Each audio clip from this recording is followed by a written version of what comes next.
नमस्कार, मी प्रियांका पाटील. आपण पाहत आहात राष्ट्रीय लोकराज्य न्यूज, निर्भीड बातम्यांचे व्यासपीठ. आज आपण दिवसभरामध्ये घडणाऱ्या घडामोडींवर नजर टाकूया. इंदापूर तालुक्यातील भिगवण येथे भरदिवसा अपहरण, आई भावाला मारहाण प्रकरणी आमदार गोपीचंद पडळकर, आमदार संग्राम जगताप, घनश्याम बापू हाके यांचे हिंदू जन आक्रोश मोर्चा. इंदापूर तालुक्यातील सर्वात मोठी बातमी समोर येत आहे ती म्हणजे भिगवण शहरात काल दुपारी सुमारे 3:30 वाजण्याच्या सुमारास भिगवण शासकीय विश्रामगृहाच्या पाठीमागील रस्त्यावर सज्ञान मुलीचे दिवसाढवळ्या अपहरण झाल्याची गंभीर घटना घडली. या प्रकरणी हारून शेख व आयान हारून शेख यांच्याविरुद्ध गुन्हा दाखल करण्यात आला आहे. मिळालेल्या माहितीनुसार संबंधित मुलगी तिच्या आई व भावासह दुचाकीवरून आपल्या घरी निघाली होती. शासकीय विश्रामगृहाच्या पाठीमागील रस्त्यावर येताच 4 चाकी वाहनातून आलेल्या संशयित आरोपींनी त्यांची दुचाकी अडवली. अचानक हल्ला करत आरोपींनी मुलगी, तिची आई व भावाच्या डोळ्यात चटणीची पूड फेकली. यानंतर मुलीच्या आई व भावाच्या हातावर लाकडी दांडक्याने मारहाण करण्यात आली. दोघेही जखमी अवस्थेत असताना आरोपींनी मुलीला जबरदस्तीने 4 चाकी वाहनात ओढून बसवले व तेथून पसार झाले.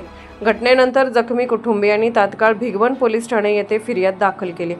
सदर घटनेची गंभीर दखल घेत बारामती विभागाचे अतिरिक्त पोलीस अधीक्षक गणेश बिरादार हे भिगवण येथे दाखल झाले असून त्यांनी तपासाची सूत्रे हाती घेतली आहेत.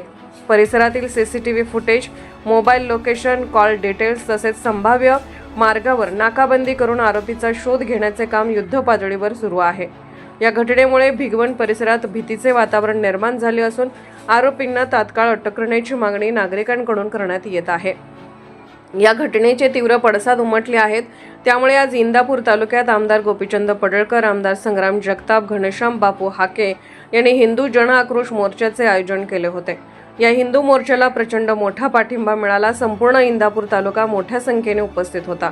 त्यामुळे या आरोपींना अटक व्हावी यासाठी पोलीस अधिकारी यांना निवेदन देण्यात आले आहे. जर या आरोपींना अटक झाली नाही तर सकल हिंदू रस्त्यावर उतरतील आणि जर काही परिणाम झाले तर त्याला पोलीस अधिकारी जबाबदार राहतील असे बोलले जात आहे. या हिंदू जन आक्रोश मोर्चासाठी प्रचंड मोठा पोलीस बंदोबस्त ठेवण्यात आला होता. आमदार गोपीचंद पडळकर, आमदार संग्राम भैया जगताप, घनश्याम बापू हाके व असंख्य कार्यकर्ते या ठिकाणी जमलेले आहेत व जय श्रीराम नारा या ठिकाणी मोठ्या प्रमाणात चालू आहे. आरोपीला कोणत्याही परिस्थितीत अटक करा या मागणीसाठी हिंदू संघटना एकवटली आहे. इंदापूर प्रतिनिधी गोरख पोंदकुले.